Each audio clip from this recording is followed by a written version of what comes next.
नमस्कार दोस्तों, wealth sky के एक और नए इंटरेस्टिंग वीडियो में आप सभी लोगों का स्वागत है। मेरा नाम है सुधीर और इस पर्टिकुलर वीडियो में हम बात करेंगे Nifty and bank Nifty option chain के बारे में। उसको समझने की कोशिश करेंगे, अंडरस्टैंड करेंगे कि कल की एक्सपायरी किस लेवल पे हो सकती है और कल की एक्सपायरी के लिए आपके कौन से इंपॉर्टेंट लेवल हैं जिन पे आपको फोकस करना चाहिए।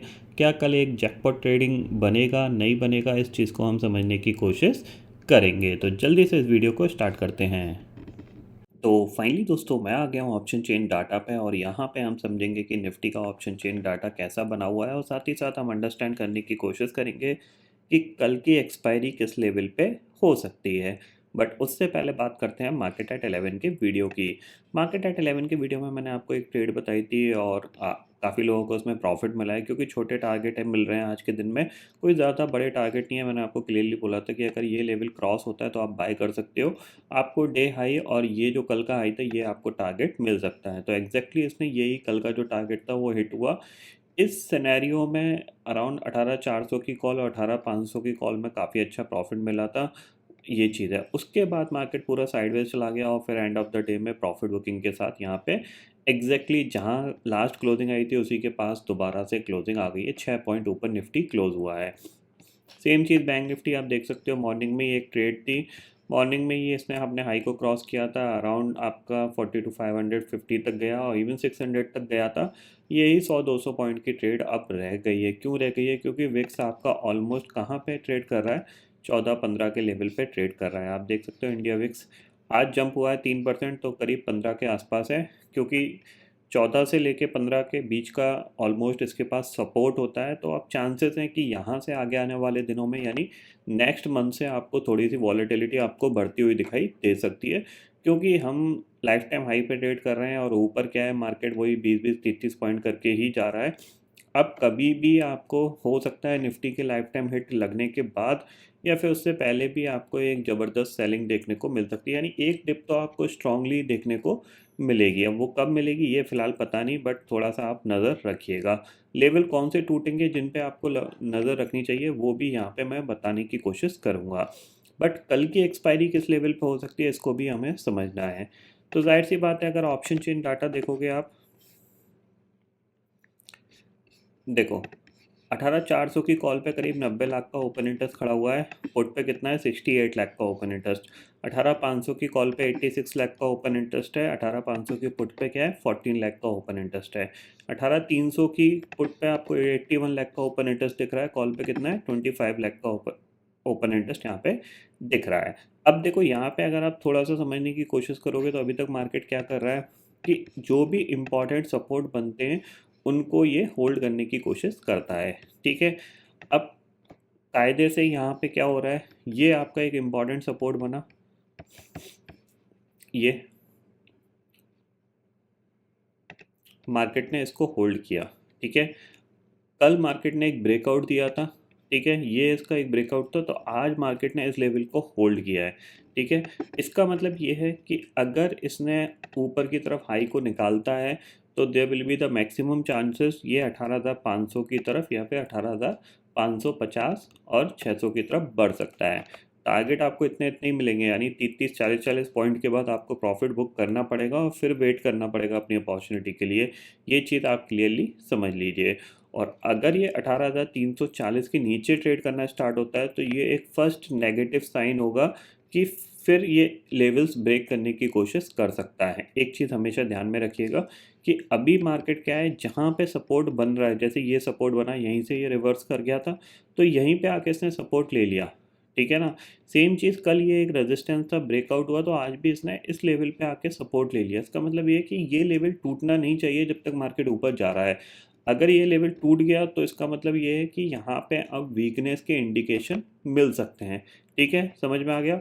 और जब भी 18,280 ब्रेक होता है आपको सेल करना है और एग्रेसिव सेल करना है। ये चीज़ आप क्लियरली समझ लीजिए। इसके नीचे अगर मार्केट ट्रेड करना स्टार्ट कर रहा है तो आप एग्रेसिव होकर सेल करिए with the strict stop loss of 18,350 का। ये पॉइंट आप क्लियरली ध्यान में ज़रूर रखिएगा। टारगेट आपको नीचे के हैं आपके पास 18,000 तक के। ठीक है, ये आपको टारगेट मिलेगा और ऊपर के जितने भी टारगेट होंगे वो थोड़े छोटे छोटे ही मिलने वाले हैं आपको। मार्केट धीरे धीरे ही ऊपर जाएगा। आप ये दोबारा से ग्लोबल अपॉर्चुनिटी ढूंढने की कोशिश कर रहा है कि कहीं यूएस मार्केट 2-3% भाग जाए तो मैं दोबारा से 150-200 पॉइंट खुल जाऊँ ऊपर और लाइफ टाइम हिट हो जाए, ठीक है ना, क्योंकि बायर्स पुल तो करते हैं लेकिन सेलर्स भी इमीडिएटली आके सेल करते हैं। और वॉलेटिलिटी इंट्राडे की इतनी ज़्यादा बढ़ चुकी है, अगर आप देखो विक्स नहीं बढ़ा है बट मूवमेंट वाली वॉलेटिलिटी आप देख रहे हो, यहाँ पे कितना है, ये हाई ऑलमोस्ट आपका 18,438 था, वहाँ से पूरा निफ्टी ऑलमोस्ट 100 पॉइंट गिरा दिया और फिर यहाँ से ऑलमोस्ट 80 पॉइंट रिकवर करा दिया, ठीक है ना। ये जो मूवमेंट है, इस मूवमेंट में आपके 20-20 रुपए के ऑप्शन 50 पहुंच गए और 50 के ऑप्शन 10 रुपए आ गए। तो ये चीज़ थोड़ी सी डेंजरस होती है नॉर्मली ऑप्शन बायर्स के लिए, क्योंकि उसको समझ में नहीं आता प्रीमियम एक तेज़ी से ड्रास्टिकली रिड्यूस होता है और उसका प्रॉफिट या फिर उसका लॉस काफ़ी तेज़ी से रिकवर भी हो जाता है, ठीक है। ये पॉइंट समझ में आ गया। तो कल के लिए आपको फोकस यही रखना है कि 18,450 के ऊपर ट्रेड करना की कोशिश करता है या इसके ऊपर स्टार्ट करता है तो आप 18,500 तक का टारगेट देख सकते हो, ठीक है। और नीचे अगर ये 18,340 के नीचे फिसलता है तो आपको 18,300 या फिर 18,250 तक के लेवल देखने को मिल सकते हैं। ये पॉइंट आपको ध्यान में रखना है, ठीक है। बैंक निफ्टी की बात कर लेते हैं तो बैंक निफ्टी देख सकते हो आप। अब देखो बैंक निफ्टी भी अगर आप थोड़ा सा 15 मिनट का चार्ट देखोगे ना तो क्या है, ये 42,000 का लेवल था और ये 42,600 का लेवल है। अब 1 2 3 4 ट्रेडिंग सेशन में बैंक निफ्टी कितने पॉइंट मूव किया, 600 पॉइंट, जिसमें पूरे दिन जिगजैग जिगजैग जिगजैग रहा। इसमें क्या होता है, प्रीमियम डिके होता है। अगर आप ऑप्शन बायर कर रहे हो तो आपको छोटे छोटे प्रॉफिट लेके निकलना पड़ता है, ठीक है ना। आज देखा जाए तो मिड कैप इंडेक्स में थोड़ी बहुत सेलिंग देखने को मिली है, तो थोड़ा सा भी आप अलर्ट रह चाहिए, क्योंकि हायर साइड पे मार्केट कहीं से भी रिवर्स कर सकता है, तो थोड़ा सा वो प्रॉब्लम रहेगा। तो आप अपना एक स्ट्रिक्ट स्टॉप लॉस समझ लीजिए 18,250 का। 18,250 के नीचे अगर मार्केट क्लोज दे देता है तो हो सकता है फिर आपकी जो लॉन्ग पोजीशन है उनको आपको काटना पड़ सकता है, ठीक है। ये पॉइंट आप क्लियरली ध्यान में रखिएगा। ग्लोबल मार्केट की सिचुएशन देख लेते हैं तो करेंटली अगर आप देखोगे तो इंडेक्सेस फ्यूचर्स यहाँ पे डाउ फ्यूचर 25 पॉइंट ऊपर है, नैस्डैक फ्यूचर 7 पॉइंट नेगेटिव है। अब कल के ट्रेडिंग सेशन में क्या हुआ था, यूएस मार्केट ऑलमोस्ट करीब 400 पॉइंट ऊपर यहाँ पे डाउ खुला था। उसके बाद आपको एक सेलिंग प्रेशर देखने को मिला ऊपर से, क्योंकि आप देख सकते हो ये देखो आधे घंटे का ये कैंडल थी, ये वाली कैंडल थी, आप इसको समझ लो, ये कैंडल थी जिस पे ओपनिंग हुई थी और उसके बाद पूरा सेल ऑफ आ गया था। अब ये दोबारा इसी लेवल के आसपास रेजिस्टेंस ले रहा है, ठीक है।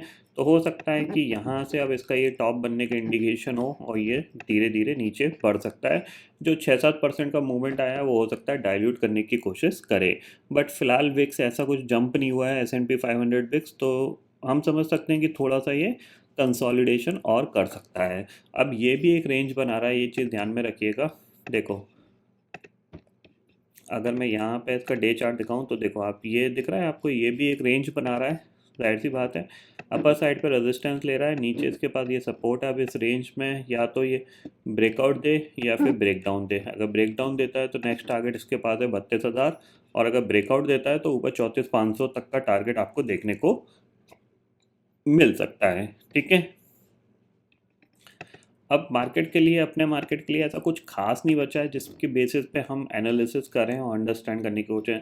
पूरे दिन भर में आपको एक ट्रेड ही मिलेगी। पहले क्या होता था, थोड़ी सी मल्टीपल ट्रेड मिल जाती थी। अगर आप पूरे दिन ट्रेडिंग करने की कोशिश करोगे तो ओवर ट्रेडिंग में आपको हो सकता है सुबह का प्रॉफिट शाम को जाता हुआ दिखाई दे, या फिर सुबह का लॉस शाम को रिकवर होता हुआ दिखाई दे। तो दोनों कंडीशन में आपको ये चीज़ समझ लीजिए कि अगर सुबह लॉस हो गया है तो थोड़ा सा कंट्रोल होके चीज़ों के लिए वेट करो। अगर प्रॉफिट हो गया है तो उसको घर लेके चले जाओ। अगर आप मार्केट में बैठे रहे तो ज़रूर डेफिनेटली आपको लॉस हो जाएगा, क्योंकि मार्केट थोड़ा सा वॉलेटाइल है। ये चीज़ आप क्लियरली समझ लीजिए। विक्स भले नीचे है लेकिन मार्केट में वॉलेटिलिटी तो है, 100 पॉइंट का मूवमेंट कहीं पे भी इंस्टेंटली आ जाता है, ठीक है। ये पॉइंट समझ में आ गया। तो आई होप दोस्तों ये पर्टिकुलर डाटा आपको समझ में आ गया होगा। दोस्तों फिलहाल इस वीडियो में इतना ही है। आई होप ये वीडियो आपको पसंद आएगा। वीडियो पसंद आता है तो लाइक और शेयर ज़रूर करिएगा, और चैनल को जो सब्सक्राइब कर लीजिए, क्योंकि मैं सुधीर लेके आता रहूँगा हर दिन आपके लिए नए नए वीडियो। इसी के साथ शुक्रिया दोस्तों, जय हिंद।